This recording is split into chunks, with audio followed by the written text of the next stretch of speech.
All right, if you're a business student, listen up because you're in exactly the right place. In just the next few minutes, we are going to absolutely nail a concept that's pretty much guaranteed to pop up on your exam: the difference between primary and secondary market research. Let's just dive right in. So let's kick things off with a scenario I bet a lot of you have thought about. You've got that spark, that one big idea you can't stop thinking about. You're totally convinced you've dreamed up the next big thing. But here's the million-dollar question. How do you really know if anyone is going to want to buy it? You see, that huge gap between a brilliant idea and a product that actually sells, well, it's filled with information. And that's what we're talking about today. Okay, to make this super clear, let's use an example. Let's say you want to launch a brand new kind of yogurt. You think it tastes amazing, but what about your potential customers? What would you actually do to figure out if people are going to line up to buy it? This is the exact problem that market research is built to solve. And this whole process of figuring stuff out, well, it has a name.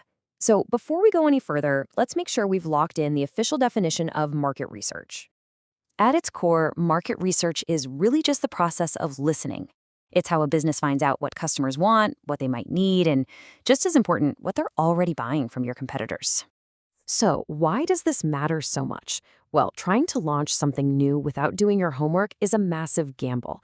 Good research helps you reduce the risk of your big idea flopping. It gives you the hard data you need to make key decisions, and most of all, it helps you understand the actual demand out there before you pour a ton of time and money into it. Okay, so hopefully you're sold on why we do this. But what about the how? This is where it gets really straightforward. Pretty much all market research boils down to two main types. And those two types are primary and secondary research. Now, the difference is simple, but it's really, really important. Primary research is when you go out and collect brand new data all by yourself. Think surveys you write or interviews you conduct. Secondary research, on the other hand, is when you use data that already exists, information that somebody else has already put together. Let's break these down a little more, starting with primary research. What's its single biggest plus? And, what's the catch? Here's the number one advantage, the biggest selling point for primary research. The data you get is perfectly tailored to what you need to know. It's not just some generic information, it's custom built to answer your very specific questions. I mean, think about it. For your yogurt brand, you can ask people exactly what they think about your crazy new flavor ideas, or your package design, or the price you want to charge. The info you get back is specific, it's relevant, and here's the kicker: your competitors don't have it. It's like your own secret weapon. The catch, of course, is that doing all this from scratch takes time, and yeah, it can get expensive. All right, let's flip over to secondary research. What's the main reason you'd use it, and what's the potential downside you need to watch out for? The huge advantage here is just pure efficiency. It is all about getting information quickly and easily because, well, the work's already been done. The info is already out there waiting for you.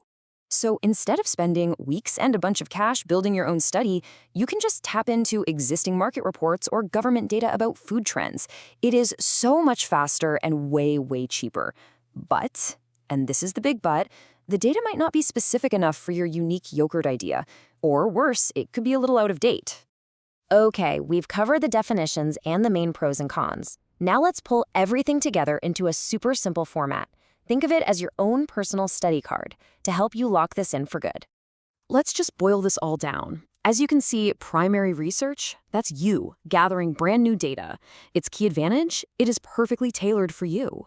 Secondary research, that's you using data that's already out there. Its key advantage, it's way faster and cheaper. Just remember the trade-off. Primary costs more time and money, secondary might not be the perfect fit. Seriously, if you take nothing else away from this slide is your golden ticket.